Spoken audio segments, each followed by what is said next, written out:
to our post-match press conference. Congratulations to the Adamson Lady Falcons for beating the NU Lady Bulldogs in 4 sets.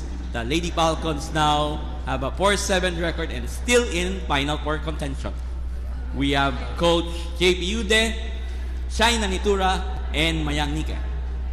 Coach, belated happy birthday. Thank you. And congratulations for this win. Okay. Coach, this is a fitting birthday gift for you at tinalo niyo yung #1 team in the league, the NU Lady Bulldogs. So ano masasabi yung pinakita ng effort ng mga bata all throughout this match? Okay, first of all, no, so we praise God and we thank God for the win. Kasi pag will ni Lord talaga, no one can stop. No? Kung bibigyan niya sa amin talaga yung panalo, tsaka tatrabawin ng mga bata ng todo din, walang makakahinder kahit sino. Kahit malakas na team, di ba, kayang talunin.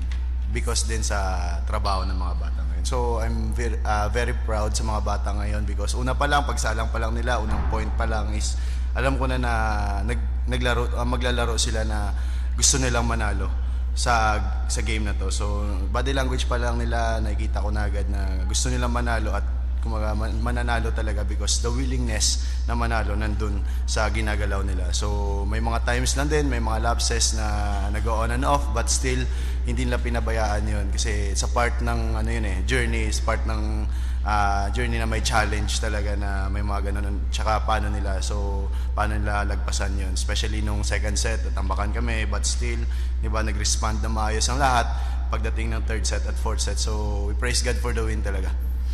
Thank you to Mayang. You had 7 attacks, 1 block, and 3 digs. So it has been a long time since nanalo ang Adamson sa NU. High school ka pa lang noon nung muling nanalo ang Adamson sa NU. So ano masasabi mo na sa pinakitang effort ng team today? Ano masasabi?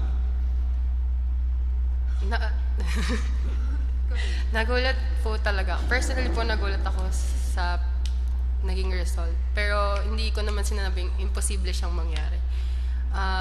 Kita ko sa mga teammates ko, sa mga coaches namin, nandun yung tiwala sa isa't isa din. And then, kung paano kami mag-respond, di kasi kami ganun dati. Dati kapag, tawag dito, may mali lang kaming magawa or may mali lang na mangyari, pababa agad yung respond namin. Pero ngayon, sobrang ganda nung nabubulol po ako, sorry po. Sobrang ganda po nung respond namin sa kada point, kada ikot po ng bola sa amin. And parang overwhelm po kasi nga, yun nga po, first time po namin manalo sa NU since high school. Actually po, parang batch po nila ang unang nanalo sa high school against NU.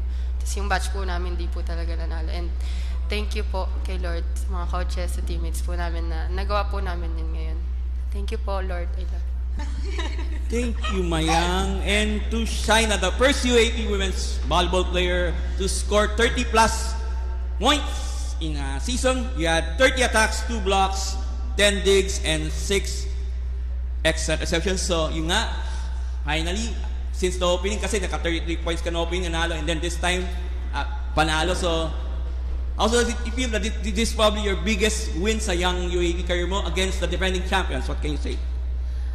Ano po, first of all po talaga, thank you Lord. Kasi alam niyo po, kahit ano pong puntos ng kahit sino sa amin or kahit gaano kababayan laro namin, if will talaga nga po talaga ni Lord, wala pong makakapigil dyan. So, thank you Lord kasi binigay niya yon. Siyempre, pang-paboost ng confidence ng team na maniwala pa sa sarili namin pare-pareho na hindi namin dapat maliitin yung sarili namin kasi alam namin na may ibubuga kami every game. And ano na rin yun, parang God's grace talaga na nanalo kami kasi nung mga past games talaga namin, medyo pababa na talaga yung kumpiyansa namin na medyo nalulose hope na baka hindi pa talaga para sa amin season. Pero wala, sabi ni Lord, tiwala lang palagi at magpursige lang kasi may paglalagyan lahat ng hirap namin. So, happy birthday, Coach Yudi.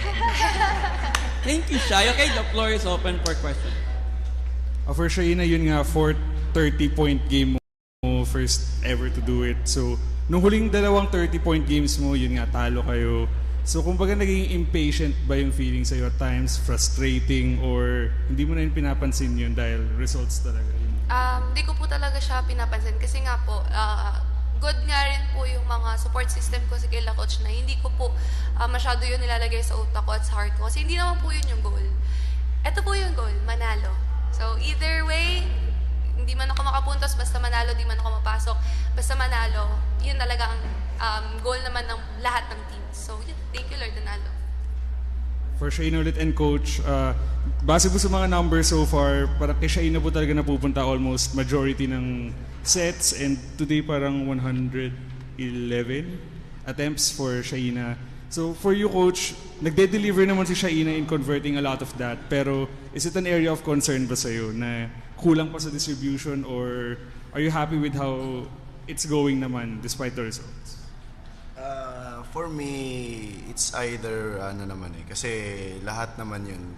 Tinatrabaho namin sa training and then dinidistribute talaga yung bola. So, pagdating doon sa like transition, we need to have a break point, especially nagsiserve kami.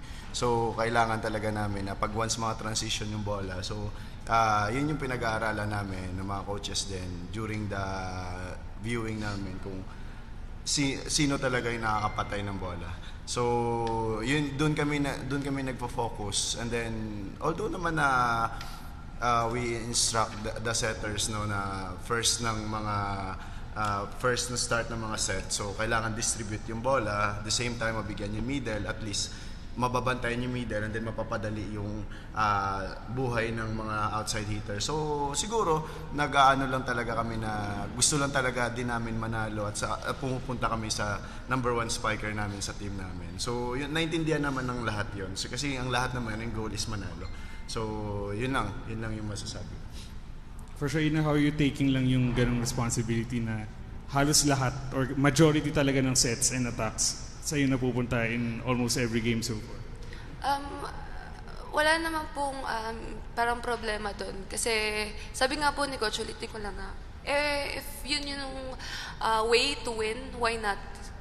Lagi naman namin yun ina-address na lahat talaga makapatay, lahat talaga mabigyan ng bola as much as possible.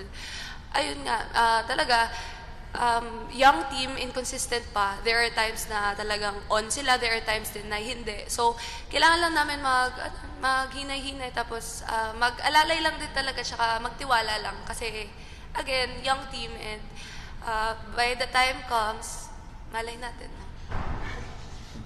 And for Mayang naman, yun nga, ngayon may, kumbaga saktong support din kayo kay Shaina ngayon, pero ano yung assessment mo na lang siguro sa mga nakaraang games niyo in terms of kayo ni Francis and yung other spikers niyo in terms of how you've been contributing sa Adamson kahit nga mostly yung results don't go your way?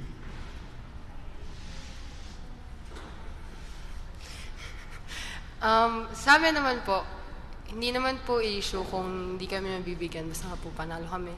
Pero, kailangan po din namin mag-contribute in other ways. Kunwari, papasa kami, papalo siya, bablock kami, papalo siya, ganun.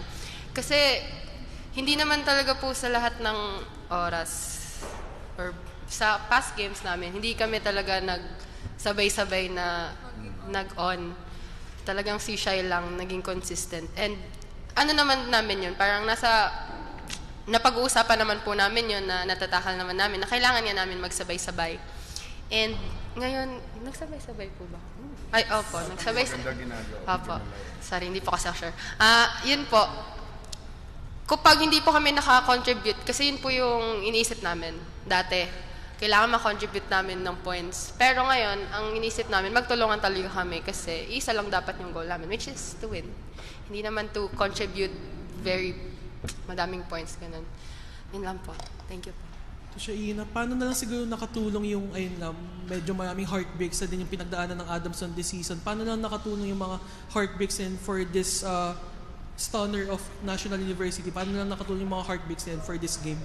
Ayun, sobrang nakatulong yung mga past games namin na puro nga kami talo. Kasi pinapatibay talaga kami and mas nagugutom sa panalo na lagi kami challenge na ito na lang ba talaga kami or hayaan ba namin na mag-continue to. And yun, kasi nga magtiwala nga lang sa will ni God and magtiwala lang kung paano niya kami minomold sa future na ibibigay niya sa amin. So, tiwala lang.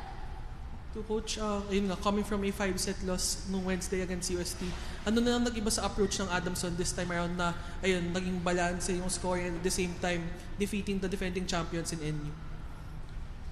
Siguro we know the capability of the team. So, yun lang tinarabaho namin. And then, I always encourage them na wala namang mawawala sa atin eh. So, we must give our best in every game na lang na natitira sa atin. Di natin alam eh. Walang imposible kung gagawin namin lahat by the guidance ng Panginoon. Kung will niya talaga, edi panalo kami sa paano namin trabahuin, paano namin sa training igalaw, and then yung application sa loob ng court, paano namin pag-aralan yung kalaban namin. So, yun lang talaga. So, sa lahat ng bagay naman, may purpose naman talaga yun.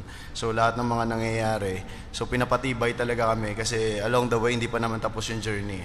So, mahaba pa. So, siguro yun talaga yung kailangan namin kasi parang bago ka muna isabak sa totoong laban, bago ka pa makamit yung panalo, kumbaga, dudurugin ka muna para maging matibay ka.